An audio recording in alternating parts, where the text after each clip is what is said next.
Sermon premier sur le chapitre 2. Ce sermon contient l'explication de la fin du premier chapitre. L'Éternel a donné et l'Éternel a ôté, ainsi que la suite au chapitre 2. Or les fils de Dieu vinrent un jour se présenter devant l'Éternel, et Satan vint aussi au milieu d'eux se présenter devant l'Éternel. L'Éternel dit à Satan : « D'où viens-tu ? » Et Satan répondit à l'Éternel : « De parcourir la terre et de m'y promener. » L'Éternel dit à Satan : « As-tu remarqué mon serviteur Job ? Il n'y a personne comme lui sur la terre. C'est un homme intègre et droit, craignant Dieu et se détournant du mal. Il demeure ferme dans son intégrité, et tu m'excites à le perdre sans motif. » Et Satan répondit à l'Éternel : « Peau pour peau ! Tout ce que possède un homme, il le donne pour sa vie.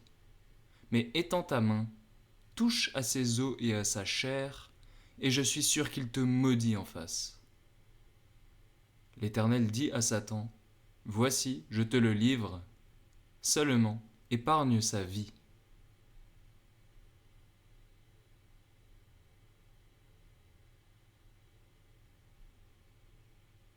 Nous avons expliqué précédemment qu'il est nécessaire que le diable, bien qu'il soit l'ennemi mortel de Dieu, rende obéissance à son Créateur auquel il est soumis. Il ne le fait pas de son plein gré, mais par la force. Il n'en reste pas moins que le diable, tout enragé qu'il est pour nuire et ruiner le monde entier, ne peut rien accomplir sans la volonté de Dieu, quoi qu'il tente, machine ou pratique. En effet, tout comme Satan est tenu en bride, tous les méchants du monde le sont aussi. Il est vrai qu'ils se déchaînent autant qu'ils le peuvent et pensent pouvoir résister à Dieu. S'ils ne le font pas, ce n'est pas de leur fait, mais c'est Dieu qui accomplit sa volonté à travers eux. Ils sont de simples instruments dont il se sert et qu'il emploie pour son œuvre. Cet article de foi nous est très bien exprimé dans la confession de Job, lorsqu'il déclare que Dieu, qui lui avait donné les biens qu'il possédait, les lui a ôtés. Il est certain que c'est Satan qui avait déclenché tout cet orage pour que Job soit dépouillé de ses biens et que ses enfants meurent. Pourquoi donc Job attribue-t-il cela à Dieu ? Nous avons d'ailleurs vu précédemment que ce sont les brigands et les voleurs qui lui avaient ravi ses biens. Faut-il déclarer que Dieu est l'auteur d'un tel vol et d'un tel brigandage ? Il semble qu'on veuille l'impliquer dans les péchés des hommes, car nous ne pouvons pas excuser ceux qui sont venus piller les biens et le bétail de Job. Voilà des brigands que nous pouvons condamner. Pourtant, Job ne dit pas « C'est Satan qui m'a tout ravi », ni « Ce sont les brigands qui m'ont dépouillé ». Il affirme « C'est Dieu qui l'a fait ». Mais Job blasphème-t-il en parlant ainsi ? Non, car Dieu approuve ces paroles. Comme nous l'avons déjà vu, il n'a rien attribué à Dieu qui soit déraisonnable. Il a confessé que Dieu était juste et équitable, et il l'a glorifié comme il se devait. Néanmoins, il déclare que c'est Dieu qui a accompli ce que les brigands ont fait et ce que le diable a également fait. Nous voyons donc ici comment Dieu demeure toujours au degré souverain pour conduire les événements d'ici-bas. Il les dispose pour les amener à l'issue qui lui semble bonne. Il n'est pas question ici de juger selon notre propre intelligence, comme le font certains présomptueux. Ces gens-là veulent se montrer sages en soumettant Dieu et toute sa parole à leur propre imagination. Ce sont des bêtes d'une lourdeur extrême. Ils n'ont ni savoir, ni esprit. Pourtant, pour se mettre en valeur, ils diront qu'ils ne trouvent pas bon que Dieu fasse toutes choses ainsi, car il serait alors l'auteur du péché. Qu'ils accusent donc le Saint-Esprit qui a parlé ainsi. C'est à lui qu'il faut se soumettre. Même après avoir longuement débattu dans un sens ou dans un autre, il faut en venir à cette conclusion. Nous ne comprenons la grandeur et la noblesse des œuvres de Dieu que dans la mesure où il lui plaît de nous en donner un aperçu, et cela selon notre petite capacité. Dieu seul connaît ses propres œuvres. C'est un abîme profond, comme le dit l'Écriture. Nous n'avons aucun moyen d'y pénétrer. Par conséquent, tous ceux qui voudront s'en enquérir resteront confus, à moins d'y procéder avec une profonde révérence et beaucoup d'humilité. C'est donc le rôle de Dieu de nous faire connaître ce qu'il fait, comment il le fait et pourquoi.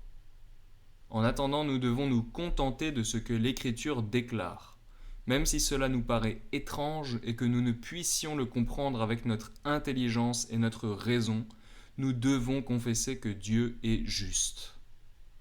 Bien que nous ne le comprenions pas, attendons la venue de ce dernier jour où nous ne connaîtrons plus partiellement ni de manière obscure, comme le dit saint Paul.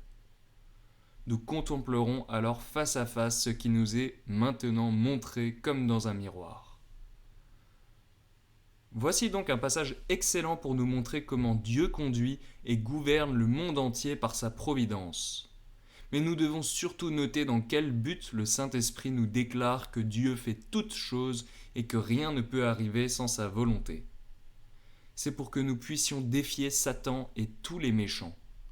Lorsque nous les voyons comploter et machiner de nombreuses choses, nous devons savoir qu'ils ne pourront jamais venir à bout de leurs entreprises. C'est ainsi que Dieu veut nous assurer de sa protection. Il nous montre que Satan est bien loin d'être le maître absolu pour accomplir ce qu'il désire, puisque Dieu se sert de lui. Puisqu'il en est ainsi, appliquons cette doctrine de l'Écriture sainte à cet usage. Bien que nous soyons entourés d'ennemis, bien que nous soyons ici-bas comme des brebis dans la gueule des loups, ne cessons jamais de nous confier en notre Dieu. Assurons-nous qu'en étant sous l'ombre de ses ailes, nous serons certains de notre salut. Pourquoi ? Parce qu'il exerce un empire souverain sur toutes les créatures. Il tient Satan lui-même et tous les méchants de ce monde en bride. Il mène toutes choses à l'issue qui lui semble bonne. C'est sur cela qu'il faut nous appuyer pour invoquer Dieu paisiblement. Une fois que nous l'aurons invoqué, sachons qu'il nous guidera. Cependant, il nous faut retenir ce qui a été mentionné. Nous ne devons point nous ériger en juges de Dieu, car ce serait usurper sa place. N'est-ce pas une arrogance diabolique de la part des hommes de refuser de confesser que Dieu est juste, à moins qu'ils ne le comprennent d'eux-mêmes ? Ils voudraient qu'ils s'abaissent et s'humilient au point de dire « Voici, je dois vous rendre des comptes ». Tous ceux qui s'élèvent avec un tel orgueil ne méritent-ils pas que Dieu les anéantisse totalement ? C'est une certitude.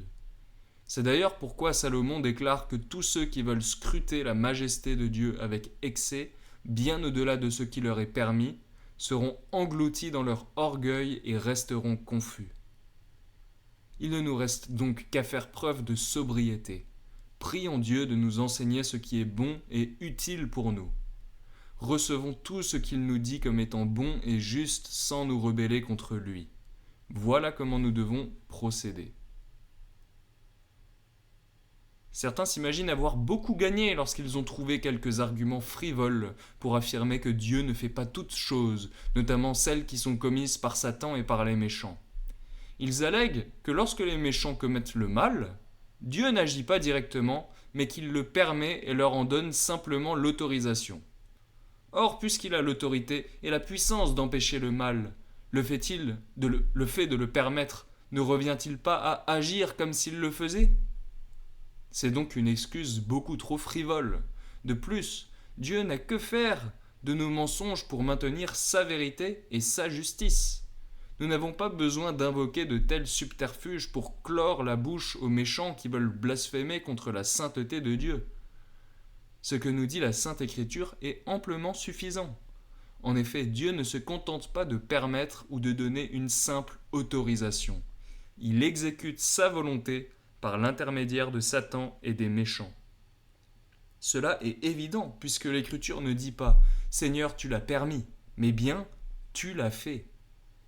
David, lorsqu'il confesse ses péchés et ses transgressions après avoir été gravement puni par Dieu, s'écrie « Je reste muet, je n'ouvre pas la bouche, car c'est toi qui agis ». Pourtant David était persécuté par les méchants, mais il appelle cela la main de Dieu. Voilà comment le Seigneur lui-même en parle. Voulons-nous être plus sages que lui ? Allons-nous lui faire croire qu'il a besoin de nos belles excuses pour s'assurer qu'on ne puisse lui faire aucun reproche ? Voyez comment il parle de ses œuvres.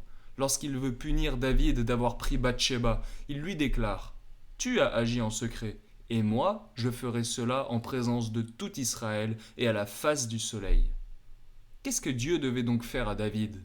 Il avait prévu qu'Absalom viendrait prendre les femmes de son père pour les violer publiquement, devant tout le peuple, à la lumière du soleil. C'est un inceste exécrable et contre nature, et pourtant Dieu déclare et prononce « Je le ferai ». Nous voyons donc qu'il n'y a pas juste une simple permission. Dieu agit de telle sorte que les méchants deviennent les instruments de sa volonté, comme nous l'avons dit. Je vous le demande, le rôle d'un juge est-il de donner la permission au bourreau de faire ce qu'il veut ? Lorsqu'un juge doit instruire le cas d'un malfaiteur et prononcer sa sentence selon les lois et l'équité, dira-t-il au bourreau « Je t'en donne l'autorisation, va et fais de cet homme ce que bon te semble ?» Au contraire, il prononce la sentence, puis en vertu de celle-ci, il remet le malfaiteur entre les mains du bourreau pour que l'exécution ait lieu. Dieu est le juge souverain du monde. Ne le déshonorons-nous pas en affirmant qu'il donne simplement la permission à Satan de faire ce bon lui semblera ? Ne serait-ce pas se moquer de la justice de Dieu et pervertir tout ordre ? C'est une évidence. Notons donc que lorsque les méchants se déchaînent et ne cherchent qu'à tout plonger dans la confusion, Dieu demeure au-dessus d'eux. Il conduit et gouverne les événements, de sorte que rien ne s'accomplit sans sa providence et sans qu'il l'ait ainsi disposé. C'est pourquoi il est expressément dit qu'il paye à sa solde ceux qui sont transportés par leur ambition ou leur avarice pour faire la guerre et semer le trouble dans le monde. Dieu les a en quelque sorte à son service, puisqu'il les appelle ses serviteurs. Il dit « Mon serviteur Nebuchadnezzar ». Et qui est Nebuchadnezzar ? C'est avant tout un idolâtre, puis un homme méchant qui ne cherche qu'à répandre le sang humain et à détruire le monde autant qu'il le peut. Il n'y a en lui ni équité ni droiture. Pourtant, Dieu déclare qu'il est son serviteur. En quoi l'est-il ? Il ne faut pas dire qu'il agit avec une simple permission. Ce serait une bêtise de parler ainsi. Si les ânes pouvaient parler, ils auraient plus de raison que ceux qui veulent ainsi jouer aux sages. Voici donc Dieu qui exécute ses commandements et ses décrets de cette manière. Notons cependant que le mal ne peut en aucune façon lui être imputé. Satan demeurera coupable dans sa malice, les hommes seront repris et convaincus par leur propre conscience qui est leur juge, et Dieu sera glorifié dans tout ce qu'il accomplit. Comment est-ce possible ? Nous savons que toutes choses doivent être évaluées selon l'intention et le but poursuivi par les hommes. Regardons maintenant comment Dieu conduit et gouverne ce qui se passe ici-bas. Il est vrai, comme nous l'avons déjà vu, que Satan ne cherche qu'à tout détruire et tout ruiner. Mais Dieu, d'un autre côté, a un but bien différent. Toutes ses œuvres sont appelées des jugements. En parlant ainsi, l'Écriture utilise ce seul mot pour dissiper toutes les mauvaises pensées qui pourraient nous venir à l'esprit.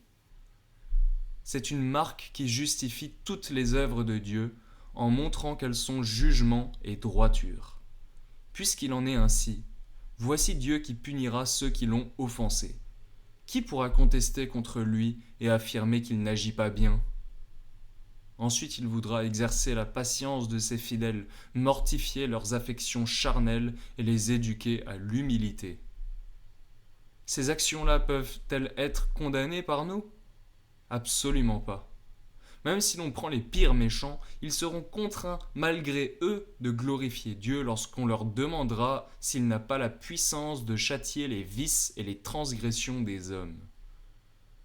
Il lui appartient aussi d'humilier les siens, d'éprouver l'obéissance de leur foi et de les dompter, afin qu'ils apprennent à renoncer au monde. Si donc Dieu vise cet objectif, il s'ensuit que toutes ses œuvres sont justes et droites, bien que les hommes y trouvent matière à contredire. Il est vrai que les méchants ne cesseront de gronder et d'aboyer contre Dieu, même lorsqu'ils ne peuvent mordre. Mais il devra en résulter ce que dit David au psaume 51, à savoir que Tu seras juste dans ta sentence, sans reproche dans ton jugement. » Ce n'est pas sans raison que David s'exprime ainsi, car il savait que les hommes ont l'audace et la malice de ne chercher qu'à s'élever contre Dieu et à proférer des paroles insensées. Voyant cette audace et cette perversité dans le monde, David déclare : « Eh bien, il est vrai que les créatures se déchaîneront à un tel point et avec un tel excès que Dieu sera blasphémé. Il sera exposé à tous les opprobres, et les créatures s'érigeront en juges contre lui. Mais il sera justifié, même lorsque les hommes auront longuement murmuré contre lui. » En fin de compte et pour conclure, sa justice éclatera malgré eux. Ne soyons donc pas surpris s'il y a des murmures contre cette doctrine, car il faut qu'il en soit ainsi, et le Saint-Esprit, comme nous le voyons, l'a prophétisé. Il nous reste à marcher dans la simplicité d'esprit, en nous contentant de ce que Dieu nous déclare à son propre sujet. Voilà comment nous devons mettre cette doctrine en pratique. Cependant, retenons la consolation qui nous est donnée ici et armons-nous-en. Satan et tous les méchants de ce monde pourront s'élever contre nous, mais il faut néanmoins qu'ils passent sous la main de Dieu et qu'ils accomplissent sa volonté. Ce sera par la force, malgré eux, mais il doit en être ainsi, puisque Dieu détient l'empire souverain sur le monde entier. Le diable et les méchants lui sont soumis et ne peuvent rien faire sans sa volonté.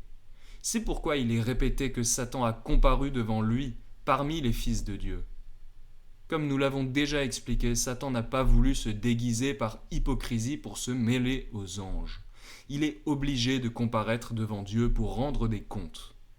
Cela ne se produit pas dans un lieu physique déterminé, mais l'Écriture s'exprime ainsi en s'accommodant à notre faiblesse. Nous avons du mal à concevoir que toutes choses sont présentes devant Dieu et qu'il possède une puissance et une maîtrise telles que rien ne lui est caché. Lorsque cela nous est décrit, il faut reconnaître que l'Écriture s'adapte à notre raison et qu'elle nous enseigne par un moyen qui convient à notre intelligence.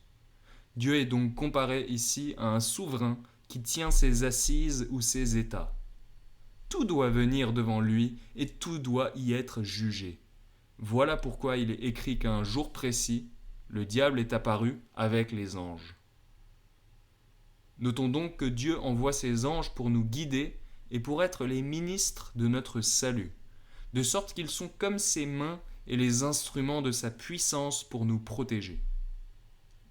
À l'inverse, il envoie aussi le diable pour nous affliger et nous tourmenter, et il sait dans quel but il le fait.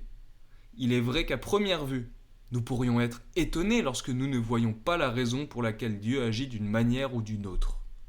Mais où serait la preuve et l'épreuve de notre foi, sinon en glorifiant Dieu et en concluant que, même lorsque nous sommes confus, tout ce qui vient de lui est droit et juste et que ses voies sont pleines de fermeté ? Si nous n'agissons pas ainsi, comment notre foi sera-t-elle approuvée ? L'histoire qui nous occupe est d'ailleurs une belle leçon à ce sujet. Si nous ne cherchons pas à comprendre pourquoi Dieu a voulu affliger son serviteur Job de cette façon, il nous semblera que nous avons de bonnes raisons de nous plaindre de lui. En effet, si Dieu punit les méchants, nous n'avons rien à y redire. Mais si un homme marche dans la droiture et la simplicité, pourquoi Dieu le livre-t-il entre les mains de Satan ? Si l'on dit « Oh, il le lui a seulement permis », il faut répondre que si Satan était laissé à sa propre liberté, vu la fureur qui l'anime, nous serions exposés comme des proies et engloutis dès le premier assaut. Au contraire, nous voyons que Dieu désire que la patience de son serviteur soit rendue manifeste. S'il y a d'autres raisons qui nous restent cachées pour un temps, voire pour toute notre vie, nous devons nous arrêter là et confesser que tout ce qu'il fait est bon, même si la fin nous en est inconnue.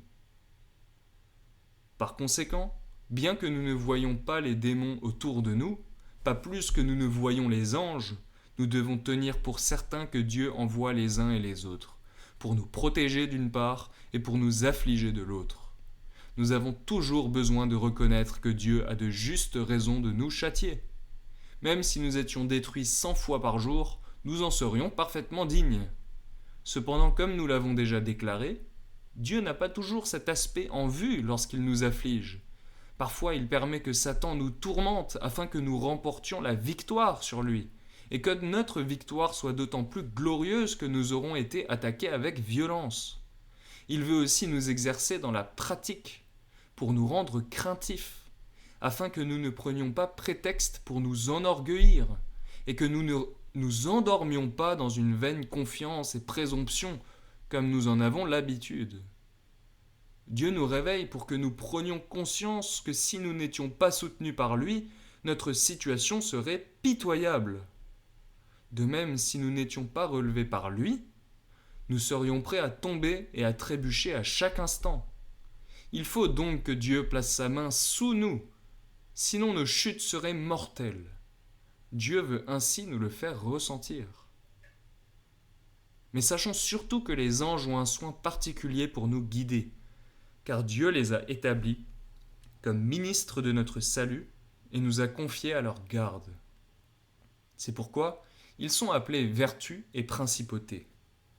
Pendant ce temps, les démons ne cessent de troubler et de tout ruiner autant qu'ils le peuvent. Cela ne se produit pas sans la volonté de Dieu, mais il le permet afin que nous soyons réveillés par eux et exercés dans les tentations. Ainsi nous remporterons une victoire d'autant plus grande et excellente après avoir vaillamment combattu. Satan n'aura rien pu gagner contre nous, car nous aurons été fortifiés par la puissance d'en haut pour résister à toutes ses attaques. Voilà ce qu'il faut retenir en résumé de ce passage. Comme cela a été expliqué précédemment, je n'insisterai pas davantage, mais je rappellerai brièvement ce qui a été dit. Dieu demande à Satan d'où il vient, et celui-ci déclare qu'il a rôdé à travers le monde entier et qu'il a parcouru tous ses circuits. Quant à Job, l'Éternel lui demande « As-tu remarqué mon serviteur Job ?» Ici encore, l'Écriture s'adapte à notre faiblesse, car Dieu n'a aucun besoin d'interroger Satan. Toutes choses, comme nous l'avons dit, lui sont présentes. Mais parce que nous ne pouvons pas le comprendre, il faut que nous utilisions des expressions qui nous soient familières. Dieu ne se montre pas tel qu'il est dans son essence infinie, car nous en serions engloutis, mais il se révèle tel que nous pouvons le concevoir et le supporter. C'est en cela que nous voyons sa grande bonté envers nous. Puisque nous ne pouvons pas nous élever jusqu'à lui, il descend jusqu'à nous pour que nous le connaissions dans la mesure où cela nous est utile. Nous serions écrasés si nous prétendions pénétrer sa majesté suprême. Si nous ne pouvons pas fixer le soleil sans que nos yeux soient éblouis, comment pourrions-nous contempler la gloire de Dieu dans sa perfection ? C'est impossible. Jusqu'à ce que nous soyons transformés, comme le dit saint Jean, nous le verrons tel qu'il est, quand nous serons devenus semblables à lui. Pour l'instant, contentons-nous d'être ses enfants et d'avoir la grâce de son adoption scellée dans nos cœurs par le Saint-Esprit. Apprenons à le connaître à travers l'image par laquelle il se révèle à nous. Nous voyons donc ici que Satan ne cesse jamais, comme le dit saint Pierre, de faire ses rondes comme un lion rugissant, cherchant constamment une nouvelle proie. Puisqu'il en est ainsi, faisons bonne garde et soyons vigilants. Après nous avoir ainsi avertis, saint Pierre ajoute « Résistez-lui avec une foi ferme ». Par là, il nous montre que nous ne devons pas être effrayés, bien que Satan possède une telle puissance et soit appelé le prince de ce monde. Ne craignons pas d'être engloutis par lui, pourvu que nous soyons armés par la foi. Nous aurons suffisamment de force et nous serons assurés de la victoire si nous nous appuyons sur Dieu et sur la grâce de notre Seigneur Jésus-Christ. C'est d'elle qu'il est question au 10e chapitre de Jean, lorsqu'il dit « Mon Père qui me les a donnés est plus grand que tous. » Ne craignons donc pas que Satan puisse vaincre son Créateur. Dieu nous a remis entre les mains de notre Seigneur Jésus-Christ pour qu'il soit le gardien bon et fidèle de nos âmes et de nos corps. Appuyons-nous sur cette promesse, mais ne cessons pas d'être dans la crainte et la vigilance. Ceux qui sont insouciants se retrouveront pris au dépourvu à chaque coup. L'assurance que nous avons en Dieu ne doit pas nous rendre stupides, ni nous faire oublier les dangers qui nous entourent. Elle nous soutient simplement afin que nous ne faiblissions pas dans les combats. Ceux qui s'endorment et se bercent avec des illusions méprisent l'aide et le secours de Dieu. Notre Seigneur dit « Je vous soutiendrai, ne craignez point ». Même si Satan déploie ses foudres dans ses assauts et qu'il semble que tout va être englouti, vous serez en sécurité sous mon aile et sous ma main. Lorsqu'il affirme cela, il ne veut pas que nous présumions de nos propres forces et que nous nous en contentions. Au contraire, il nous invite « Venez à moi, réfugiez-vous sous ma protection, afin que je sois votre forteresse contre ceux qui complotent votre perte. » Lorsque nous voyons que nous sommes assaillis par tant d'ennemis, nous devons d'autant plus reconnaître combien nous avons besoin de l'aide de Dieu. Mais notre assurance réside dans le fait qu'une fois sous sa protection, ni Satan, ni les méchants ne pourront accomplir ce qu'ils ont entrepris contre nous. Notons bien comment le diable nous est dépeint avec tant de réalisme. Lorsque le Saint-Esprit affirme qu'il ne cesse de parcourir la terre et d'y rôder, nous devons toujours rester sur nos gardes. Veillons afin de prier Dieu, de trouver en lui tout notre refuge, de nous armer de plus en plus de la foi et d'entrer sur le champ de bataille pour combattre avec vaillance jusqu'à ce que Dieu nous fasse jouir de la victoire qu'il nous a promise. Lorsqu'il est dit ici que Dieu interroge particulièrement Satan au sujet de Job, c'est la preuve, comme nous l'avons déjà déclaré, qu'il y avait à l'époque très peu de compagnons qui servaient Dieu avec pureté. C'est pourquoi il est expressément dit qu'ils se détournaient du mal, car tout était rempli de corruption. Ce n'était qu'un déluge d'iniquité. S'il y avait eu beaucoup de justes dans le monde, si Job avait eu de nombreux semblables qui s'étaient consacrés avec lui au service de Dieu, il n'aurait pas parlé d'un seul homme. Mais il dit spécifiquement à propos de Job, « Il n'y a personne comme lui sur la terre ». Cela nous exhorte à ne pas nous laisser corrompre lorsque nous sommes entourés par les méchants. Lorsque nous voyons le monde entier se débaucher et se pervertir, ne prenons pas cela comme un exemple pour nous laisser emporter. Au contraire, maintenons-nous dans la droite obéissance sous la conduite de Dieu. Prions-le de nous fortifier par son esprit, afin que nous ne soyons pas corrompus par les scandales que nous observerons, ni par ceux que le diable placera devant nous pour nous séduire. Puisque Job a vécu dans une intégrité totale, bien que toutes les corruptions fussent présentes en son temps, car tout était corrompu. Notons que même lorsque les temps seront troublés, nous ne devons pas nous accorder une liberté excessive de commettre le mal. Nous devons plutôt fixer nos regards sur Dieu, nous appuyer sur lui et marcher comme si nous étions devant sa face. C'est d'ailleurs le témoignage rendu aux saints patriarches qui ont vécu de manière juste. Ils n'ont pas regardé ce que faisaient les autres hommes pour se dire « J'aurai le droit d'en faire autant, je ne veux pas être meilleur que mes voisins ». Ils ont au contraire reconnu « Voici Dieu qui nous voit marcher dans ce monde ». Il faut donc que nous nous tenions comme devant lui et que notre regard soit fixé et arrêté sur lui. Nous avons déjà expliqué ce qu'impliquent ces qualités et ces titres que Dieu attribue ici à Job. En premier lieu, il possédait cette intégrité de cœur. C'est le véritable fondement sur lequel nous devons nous appuyer. Nous pourrions posséder toutes les vertus du monde, être estimés et honorés au point de passer pour des anges.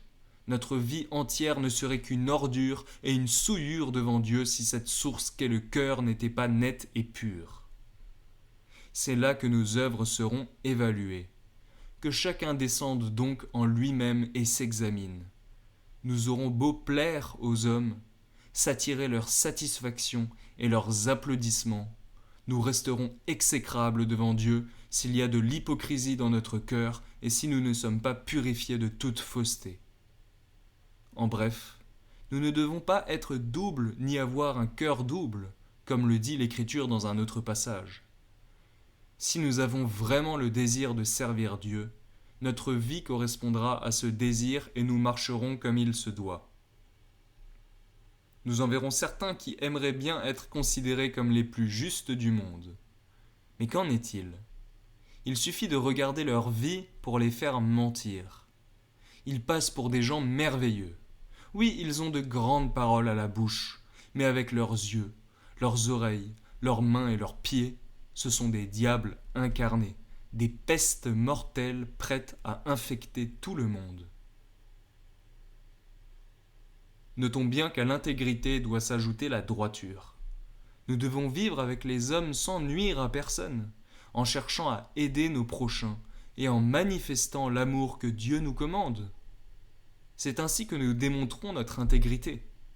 C'est la véritable pierre de touche avec laquelle Dieu nous éprouve. Tout comme l'or est testé sur la pierre de touche ou dans la fournaise, l'intégrité de notre cœur se manifestera par notre droiture lorsque nous vivrons parmi les hommes.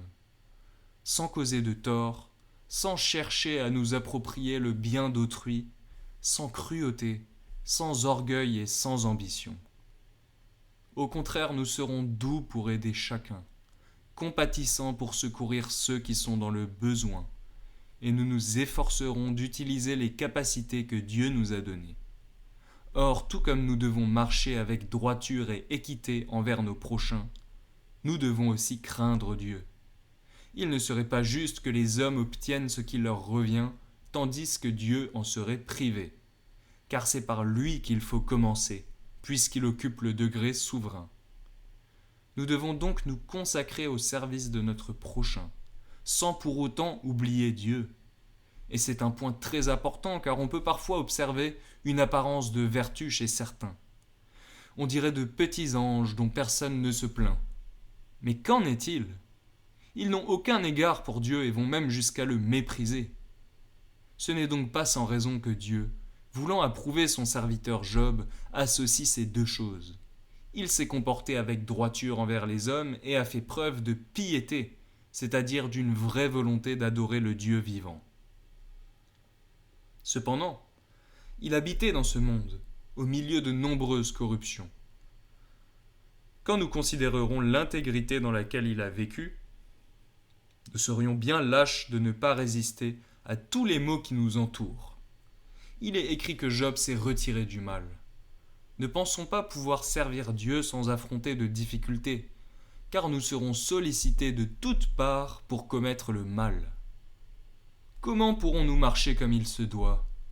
Il faudra nous appliquer avec zèle à nous retirer du mal, un mal qui réside même à l'intérieur de nous. Si le mal n'était qu'extérieur, nous devrions déjà être très attentifs pour nous en éloigner. Dès que nous sentons une odeur nauséabonde, nous détournons immédiatement la tête. Et je vous le demande, alors que Satan ne cherche qu'à nous empester et que tout est infecté, n'avons-nous pas une excellente raison de nous en écarter ? Comme je l'ai dit, le mal est en nous. C'est comme une fournaise ardente pleine de mauvais désirs qui nous emporte. Ce sont autant de rébellions contre la volonté de Dieu. Toute la nature humaine, dit saint Paul, n'est qu'inimitié contre Dieu. Soyons donc d'autant plus vigilants pour mettre cette doctrine en pratique. Nous retirer du mal. Comment nous en retirerons-nous ? Commençons par nous examiner nous-mêmes, en considérant toutes nos affections mauvaises qui nous poussent à nous éloigner de Dieu. Ensuite, il y a les méchants qui agissent comme des bouts de feu pour nous inciter encore plus au mal. Ce sont des pestes mortelles. Ainsi, lorsque nous constatons tant d'iniquités, de dissolution et de débordement dans le monde, et que les vices ont tellement cours, que faut-il faire ? Retirons-nous, fuyons les mauvaises occasions. C'est pourquoi saint Paul cite ce témoignage. Sortez du milieu d'eux et séparez-vous. Purifiez-vous, vous qui portez les vases de l'Éternel. Par là, l'apôtre Paul nous indique que puisque nous sommes baptisés au nom de notre Seigneur Jésus-Christ, nous devons être sanctifiés de corps et d'esprit. Nous devons être consacrés à Dieu et dédiés à son service. Cela est impossible si nous ne nous retirons pas des pollutions qui risquent de nous corrompre. Fuyons donc les mauvaises occasions. Quand nous verrons le monde plongé dans tous ses vices, prenons soin de nous en écarter en gardant les yeux fixés sur Dieu qui nous sanctifie. Maintenant, notre Seigneur ajoute une précision qu'il n'avait pas formulée auparavant, à savoir que Job demeure ferme dans son intégrité. Par cette déclaration, notre Seigneur loue sa constance qui n'avait pas encore été pleinement révélée jusqu'à ce qu'il soit frappé au vif. Auparavant, Job était un homme qui craignait Dieu. Il était intègre. Il possédait cette droiture de cœur dont j'ai parlé, ainsi que cette probité dans ses relations avec son prochain. Bien sûr, posséder autant de belles vertus était déjà remarquable. Toutefois, on ignorait encore s'il faisait preuve d'une constance suffisante pour persévérer dans cette intégrité. Que se passe-t-il à présent ? Job est dépouillé de tous ses biens. A-t-il perdu ses enfants ? Malgré tout, il bénit le nom de Dieu. Il reconnaît qu'il doit vivre à cette condition. Si Dieu lui donne des biens, il en use. S'il en est privé, il se prépare à être dénué de tout et misérable, sans se rebeller contre celui qui détient toute puissance et toute autorité. Voilà donc la constance invincible qui a été reconnue chez Job et qui n'avait pas reçu une telle validation par le passé. Cela nous montre qu'il nous est nécessaire d'être affligés. Même si de prime abord nous trouvons cela dur et fâcheux, cela nous est pourtant utile. Pourquoi ?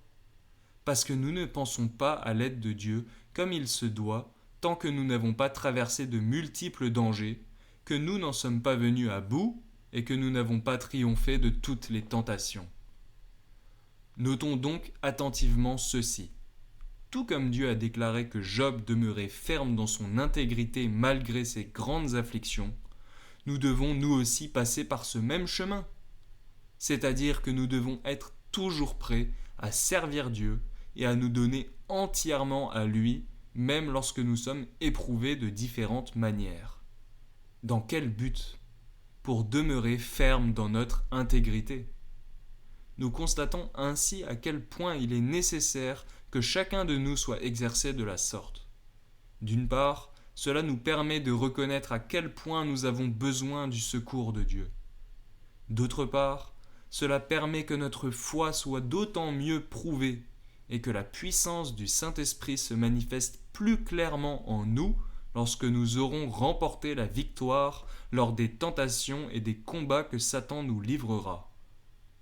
Soyons donc prémunis par cette force céleste pour résister à toutes ces luttes jusqu'à ce que nous obtenions la victoire totale lorsque nous serons accueillis dans le repos éternel du royaume céleste.